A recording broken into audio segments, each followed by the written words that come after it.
Bienvenidos a Heartland Español en casa.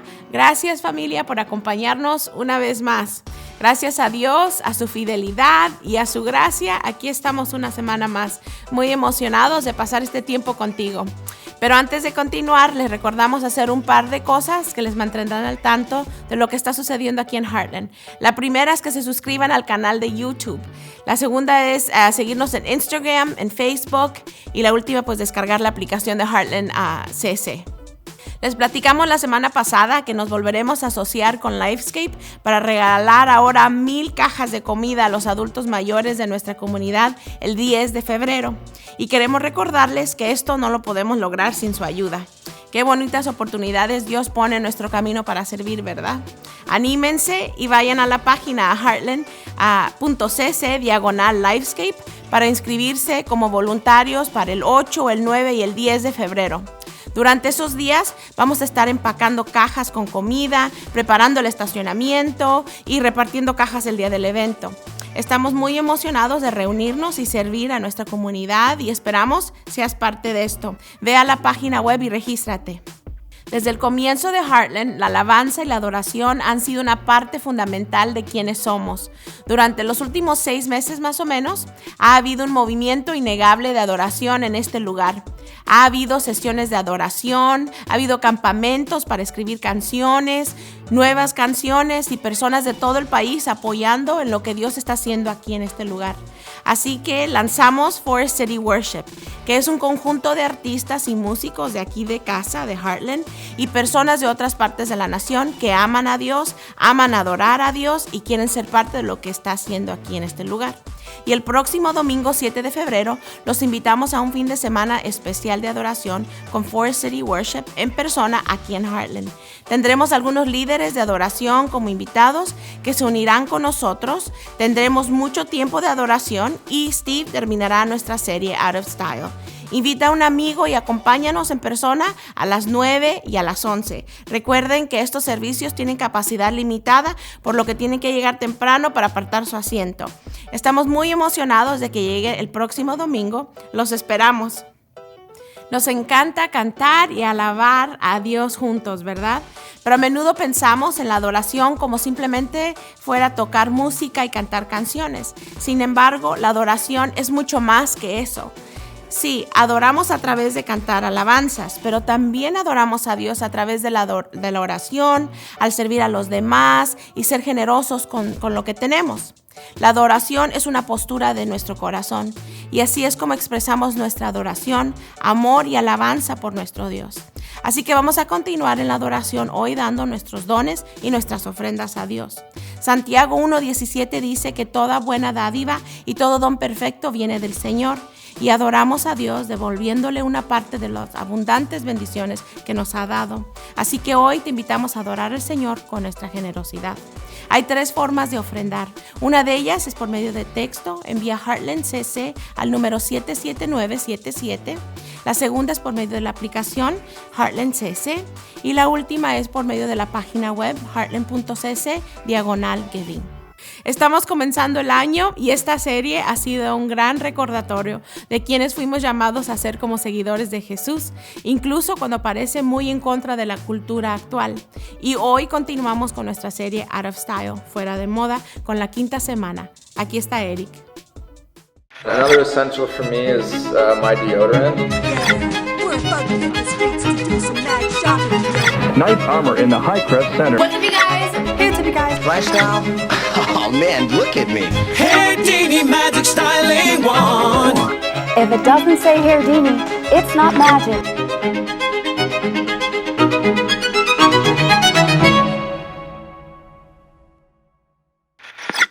Hey Heartland, so glad that you're joining us again. Wherever you're joining us from, you might be at home, on your couch, having coffee. You might be at the gym. Maybe you're with a friend. Maybe you're at your desk at work. Don't skip out on doing your work. Maybe you're driving on your phone. Don't drive and watch this, but we're so glad, however it is that you're joining us this week, as we dive in and continue on our series called Out of Style.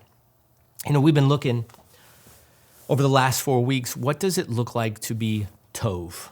That's a word that we've been using, which is really just another word. It's the Hebrew for goodness. How do we live a life of goodness? What does it look like for us as a church? And we've been centering both in God's word and on this book, a book that Scott McKnight, theologian, wrote, A Church Called Tov, using it as sort of like a baseline. How do we become the kind of place that is Tov, that's good? Because here's the truth. It matters that our church is Tov. Here's why. Scott McKnight says it this way. He says, because we understand, or how we understand and feel about our relationship with God is formed and it is fostered by the culture of the church that we are in. That is true of all of us. And that's why it's fundamentally important that we bring these elements that we've said have maybe gone out of style in our culture, like empathy and grace and humility, that we bring them back into style. We have to as a church. We have to strive to be a tov, a goodness place. And so we continue on in this series looking at what does it mean to be a tov church. And today we talk about this. If we're going to be tov, if we're really going to be a place of goodness, we have to be a place of empathy. We have to be a place of grace. We have to be a place of humility. And ultimately, we have to be a place that's a people first place. People first place. Now, for so many of us, so often we believe that we're people first. But the truth is that we can't be people first people until we start doing people first stuff. Until we begin to realize that until we not just mentally ascend to people first, but start to do people first stuff, that will never be a church of Tov. We have to do it. We have to open our doors and invite people in. This is why I taught last week about the prodigal son. We got to throw parties instead of throw stones. We have to be people first. And I know that it's countercultural because in our world, the reality is that being people first isn't something that we do naturally. In fact, I think we're very me first, others second or third, maybe fourth, sometimes fifth. And this is why we want to continue to align our lives to this. Remember what Steve said in week 1. We're not going to look left for our ideas about what it means to be Tov. We're not going to look right. We're not going to swipe down. Rather, we're going to take time and live under what God said. We want to look to Jesus' life as our rabbi to help us understand how do we bring these principles back in style. And today, I've asked some of my friends to share a little bit about how we can be a place of Tov, how we can bring people first people back in style. Hi. Hi. What's your name? What's up? My name is Daly. Okay, so here's a question. When I say to you that we as followers of Jesus should be people first, like people first people, right? What comes to mind? What do you think about? I think about Jesus, and I think about how, his mandate to us is the greatest commandment is to love the Lord your God with all your heart, soul, mind, and strength. And the second one is just like it, is as equal in value, is to love your neighbor as yourself. I think about the life of Jesus and how at every turn in the Gospels, when you see his story, he was constantly attracting people who were nothing like him, like people who were not like Jesus liked Jesus. Always. Where do we miss it often as Christians when it comes to a people first approach? Our society, because as much as we want to say we are out of the world, and we are, but we are also so deeply ingrained in the world. And I think we fall victim to that self-first mentality that we see around us, because whether we want to admit it or not, we want to look out for ourselves. We want to be safe. We want to be secure. We want to be accepted. We want to be on top, or like we want to be first, even though, we don't want to admit it. If you were talking to someone who is brand new to their faith about people being people first, what would you say to them? It's really uncomfortable because it feels really contradictory to the message that you're going to get everywhere else, even within the church sometimes. If you're wanting to live the way of Jesus, then being uncomfortable is going to be the norm. The things of Jesus that I want to be is the people who look nothing like me, who don't think like me, even though that's really hard to actually say out loud sometimes, who don't think like me, who don't talk like me, who maybe don't vote like me or have the same background as me or whatever. I want them to want to be around me because I reflect a God who wants them. Who's for them? Yeah.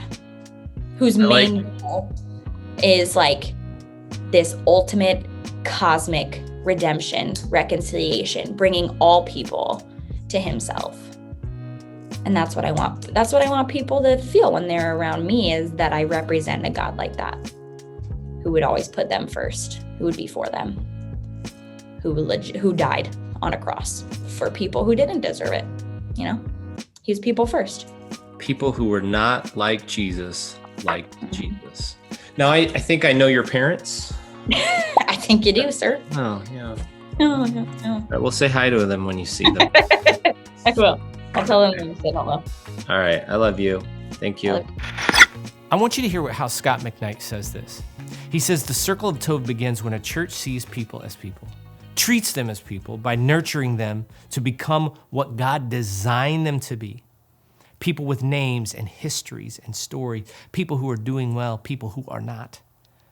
People who are recovering from church abuse, people who've had surgeries and sickness, people who are aging, people who are rich and poor, and everything in between.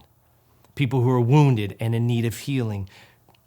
People who are unemployed and underemployed. People who are in need of encouragement and tangible assistance. The essence of treating people as people can be summed up in 12 simple words from Jesus himself. Do to others as you would have them do to you. I mean, this is the essence of what Jesus did, and it is why, as Daly so brilliantly put it, she is brilliant. Oh, by the way, she's my daughter. She said, people who weren't like Jesus liked Jesus. That's so profound. Why? Well, I think at its essence, it goes back to the reality that Jesus saw in every single person he locked eyes with. He saw an image bearer. Like when you look at someone and you begin to really see that every single person that you've locked eyes with is an image bearer, it has to change the way we interact with them. The reason why people who weren't like Jesus liked him is because it's really hard not to like somebody who loves you. It's crazy difficult when someone sees you as an image bearer and they invite you in, even when you don't look anything alike. Right? It's powerful, and this is the model. That there isn't a single person that you will walk by this week, this month, that isn't an image bearer. They might not look anything like you. They don't have any background like yours. But they're image bearers. And when we begin to start there, that is the first step in understanding what Jesus is asking us to do, to realize there isn't a person that you'll walk by in this life from now until your last breath that isn't an image bearer. It's not just you and people who look like you. Jamar Tisby, who I just think is a brilliant author, he puts it this way. He says, the image of God extends to black and white, men and women, rich and poor, incarcerated and free, queer and straight, documented and undocumented, powerful and oppressed, every single person that you will ever encounter, they possess this incalculable value that's derived from God. Because every single one of us, we all bear his image. But I know that too often that's not where we start. We don't start with people as image bearers. We start with, well, no, we share background with each other, or we look like each other, and that's why our circles just look a lot like us. Jesus was this amazing rabbi that created a circle of people that looked nothing like him. He sat with people who looked nothing like him. Why do you think everybody was always so upset with him? Because they're like, who is this guy? Why is he sitting with all of these broken, sinful people? Why is he always with the marginalized and outside? Why is he with people that don't look anything like him? Why is his disciples a bunch of misfits? Why in the world would Jesus put a tax collector and fishermen together? Now think about it. Matthew was taxing who? Fishermen. Who do you think hated tax collectors that put tax on their goods any more than fishermen? And Jesus said, hey, Matthew, you're a tax collector. Hey, Peter, James, John, you're fishermen. I'll tell you what, I'm going to create a crew. Oh, the guys you hate the most, I'm going to put them all together. Because he did this because he was a people first person. See, seeing people as image bearers is step one. But here's the truth. It has to lead to action. Right? Like being a people first person isn't just mental ascension to the idea. No. We have to broaden our circles. We have to invite the outsider in. We have to create a space, a church, where wherever you come from, you're like, this is home, come on in. Why? Because you're an image bearer. You don't have to look like us. You don't have to think like us. In fact, there's something powerful that happens when we become a Tov church, where we believe that people are image bearers. What happens is people start walking by our church and they start going, now wait a minute, how in the world is Heartland so crazy diverse like that? Like people from everywhere, all walks of life, all ages, all socioeconomic backgrounds, all races, colors, creeds, all of them. How does a place that crazy diverse, how are they so crazy unified? Because when we see God's image in everyone, it changes the way we act. You were talking about the disciples and some of what made Jesus like such an obvious people first person. To say something about that. All Jesus ever wants from any of us is just a sliver. He uses the ancient term seed, right? But he just wants a sliver of faith, one step in his direction, and that's all he asks in the beginning. He doesn't want your salvation right away. He doesn't want you to immediately declare him Lord, Savior, King. He just says, hey, you want to come follow me? And the minute that Matthew or Peter or Andrew, or any of those guys in the Bible would say, all right, and then they just pick up and follow him, that's all Jesus wants to work with. He's so unlike us, I think, especially unfortunately in the church, he's so comfortable with the process. And so the minute you say, yeah, I'll walk with you, I'll learn from you, I'll listen to you, I'll try and do some things you do when you tell me to, that's all he needs to work with. And we know the end result of those guys, like, and billions of others now. Like, where is it that we fall short? What do we do wrong when it comes to that approach? I think we live in a culture that's obsessed with quantifiable results. And you make money in a capitalistic society. You make your way in a capitalistic society by being able to go back to your people, quote unquote, and give quantifiable statistics or numbers about here's what we've done. For the church world, it's here's how many people we baptized, here's how many people came to know Christ, and all those numbers are amazing, but I think if we're not careful as pastors, we lose. You guys are in the Tove series, right? Yep. We can start to lose the original intent of being a shepherd, which is just simply be good to people in the name of Jesus. The best example I have, it's one of my favorite stories in scripture, is John 8, right? And it's the woman who's caught in adultery, right? Yeah. And almost the whole story that we get, the whole historical account, is not Jesus discipling her or putting her through his therapy on how to not commit adultery again. It's him defending her at the height of her rebellion, which is about to get her killed, to guys that could actually bump up his career really well if he cared about quantifiables more than goodness. And I love that Jesus just spends all the time defending her till nobody else is around. And then as soon as all the haters are gone, as soon as all the people are gone, and he's fully defended her, he's earned her trust, Parks. Like, to me, that's everything. He's earned her trust. Then he privately can look at her, and as calm as Jesus was, could just be like, hey, don't do that anymore. This has always blown my mind, Parks. If the creator of the universe felt the need to earn trust with a lowly woman in first century Judea on the back end of her worst mistake, like, we should be earning trust at a way higher level because we're not him. And yet we seem to put more constraints and pressures and burdens on people to come to Jesus than he ever did. He's so fundamentally good to her that she can't help but trust whatever he's going to say next. Then he has an open door to go, okay, now here's what it looks like to live in my kingdom. Why wouldn't that girl want to be a lifelong, eternal follower of Jesus? Tove, the spirit of Tove, is the essence of who Jesus was. Therefore, I'm going to put the brakes on a lot of things you guys thought were important. Yeah, it's funny because I think about where we miss it so often, where I miss it. And oftentimes when it comes to like this idea that we're for someone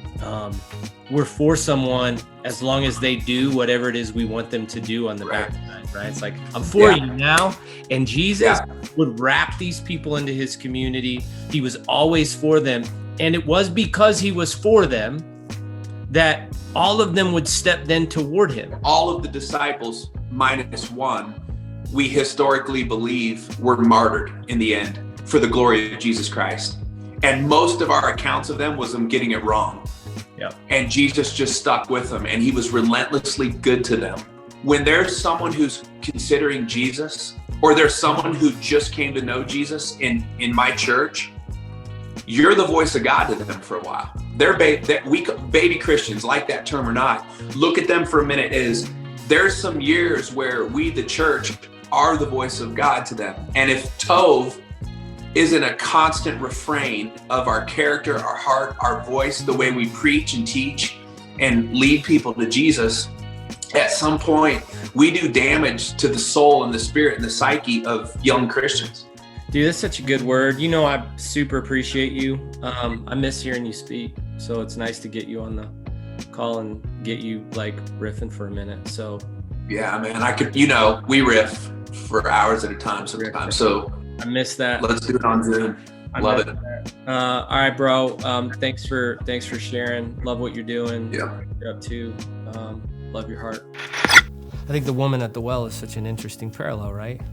Here is Jesus, who is willing to just enfold these people into his community. I love the story that when we are image bearers and see image bearing, it calls us to action. That we have to go and create space. But in the same way, do you know you can also, if you don't see someone's image, you don't see who they are, and then it doesn't lead to action, you know, we can actually shut down what God wants to do in people's life. It's true. So many people that I know, friends that I have, they got no beef with Jesus, but they got beef with like you and me sometimes. Because we're the people who don't see image bearers. We want you to get it cleaned up before you show up. We want you to look a certain way. And if you don't, we send just enough subtle signs. And I want to point fingers at all of you, but the truth is, I was talking to my friend Daisy, and it's not just us, and it's not just a modern problem or a recent problem. Like, this has been going on. This is why God's kingdom's such a challenge. is because our natural instinct is to say, let's draw circles. Let's have you, it has to be homogeneous, has to look, has to be clean, can't be messy. Once you pass through this and you clean it all up, then we're all good. This has been going on for a long time, all the way back to the disciples. Okay, we're recording. I'm so glad you're on the call with me. Thanks, man. Thanks for asking. You really are one of my favorite people in the world. You know that. We've traveled all over the globe together. Mm-hmm. Like, for real. That's true. I was actually looking at a journal, and we were in India 2 years ago, coming up. Yeah. 2 years ago.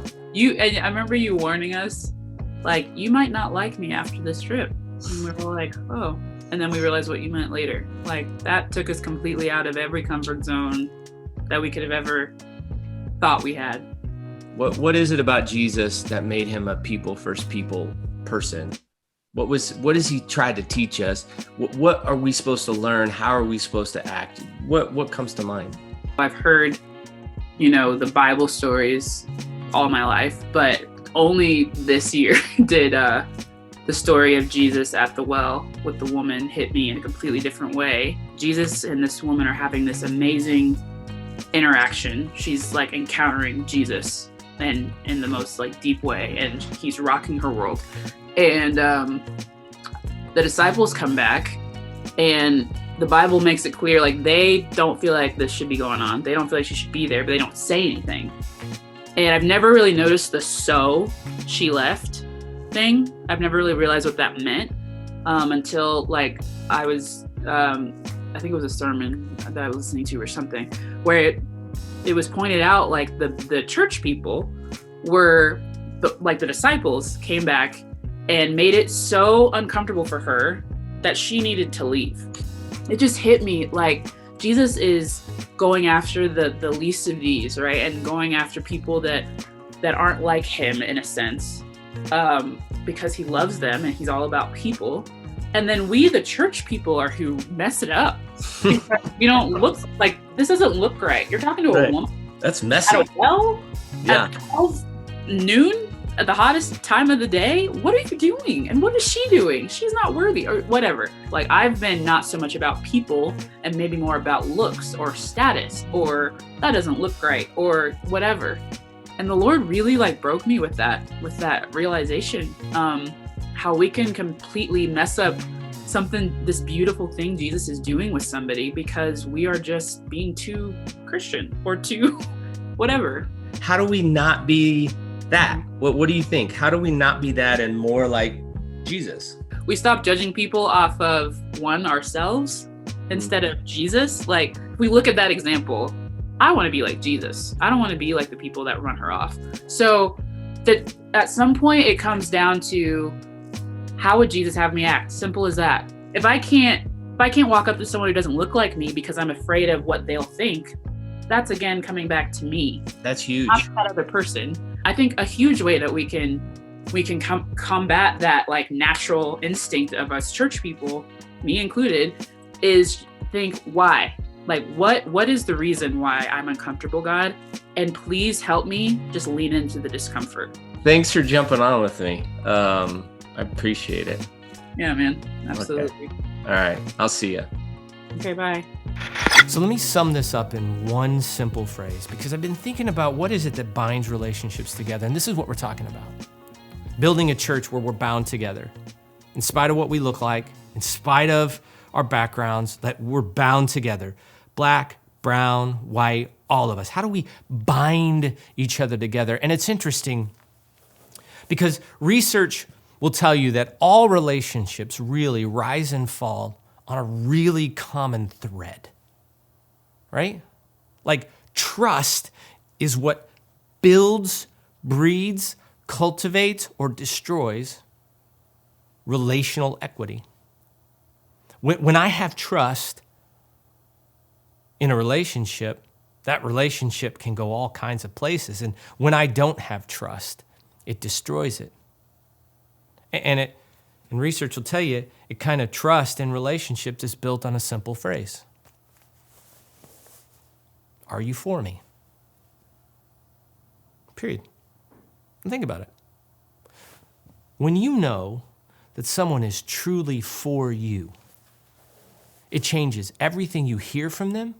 It changes how you see how they act toward you. Like when I believe that you're for me, I can hear correction. I hear what you have to say to me. I know, like, you're for me. And so it actually brings us closer together in relationships. But the opposite is true too. When I believe you're not for me, if you're not for me, you know what it does? It disintermediates relationships. It breaks down trust. We have to answer this question. Is this church for me? See, if we're a church of Tov, when people walk into our doors, no matter where they come from, what they get is a sense that we see God's image in you and we are for you. We're for you. We're for you because God's for you. It's pretty clear. If Jesus would do all that he did, he's for you and he's for me. See, we have to be this kind of place. We have to allow for the messiness of human beings.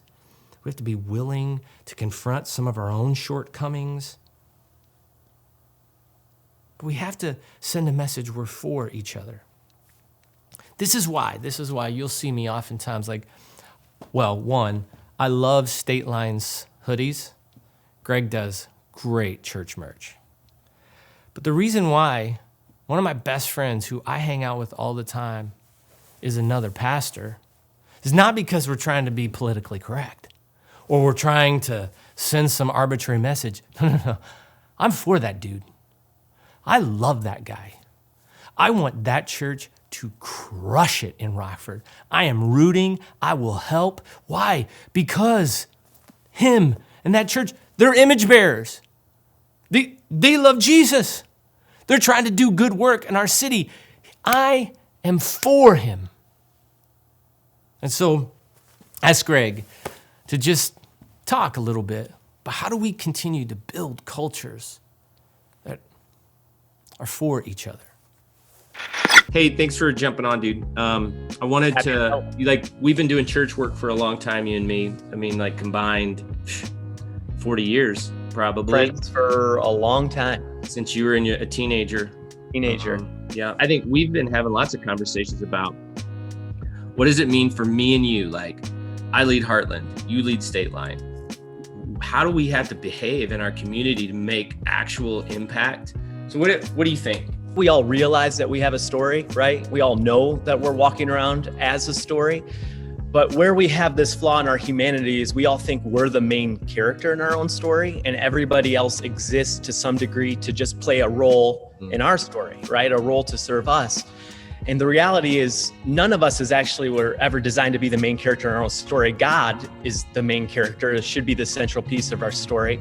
And when you realize that God is the central piece of your story and he inserted himself into our story, even in the midst of our stories being a mess, even in the midst of us having brokenness, it changes our perspective. If he was willing to do that for us, then how much should we then be willing to do that for others? And this is that kind of the weird inverse relationship of God's kingdom versus human kingdoms. Is what's crazy then is when we place value on other people's stories, when we try to help other people achieve their dreams, when we champion other people, when we speak life into other people, it inversely gives life to us. We all know King David is the guy who killed Goliath the giant, but his story kind of began much earlier than that.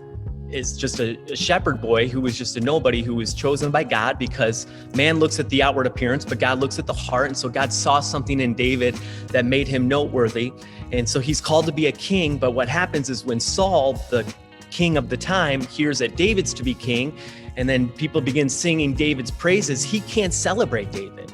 He can't be for David because he's only for himself. And so then he tries to kill David, and David goes on the run. And he goes in hiding, and he goes and lives in a cave. And there's an interesting little caveat in the scriptures. When he goes into the cave, it talks about how 400 men come to David in the cave, and it says they are discontented and they're sad. And so the only defining characteristics we see from these men that come to David in the cave is that they're misfits. the misfits, the broken, the marginalized were drawn to David. And then together in community, something beautiful happens. These misfits go on to become David's mighty men. We all have either been a mess, are a mess, or will be a mess. And so the power of the cave and having empathy is understanding this, me too. We are all in this together. We need each other. And so if we can make God the central piece of our story and get the value that we need from him and not from others, then we can truly open up and not be competitive and not be spiteful and be champions of others the way Jesus was. And then, like I said, inversely get what we were looking for in the first place, which was meaning and identity and security and love. Don't you think this is where we miss it? Because I think you're absolutely right. Like what Jesus did and what David exemplifies is the ability to fold somebody into your community first. I think one of the challenges we face as churches is, how do we model what Jesus did, which was, hey, you can fold into this community, you can hang with me regardless of, you don't have to start with a litmus test. I think we've missed it. My best way to explain it is we really oftentimes aren't people first people. We think we are, but we really have a few things we want to see if, hey, do you agree with me? Do you line up with me? Then you can be my people. But the biggest danger that we face, like, it's really risky to say, hey, come on in. We use the wrong tests.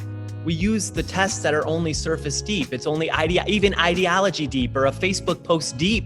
And the test that we should use is the Imago Dei, which the Imago Dei is the image of God, which is this belief that everybody has been created in God's image, which means that as you look at every single person, no matter which creed or background or religion that they come from, you will never lay eyes on someone who first and foremost doesn't have the DNA of God in them, and someone who Jesus didn't go to the cross for. And if we see the image of God in people, it completely changes our perspective. Then we can look at somebody and be like, dude, I don't have to be against you. I can be for you because we're all in this together. And I need you and you need me, because the reality is we're all misfits on our own. We only become mighty men when we're in community together. We could probably riff on this forever. Oh, I just want to say, really proud of you, man. Proud of the work that you do. I'm really proud to be in a community together, helping to do what needs to be done. We know Rockford really needs State Line to reach people for Jesus.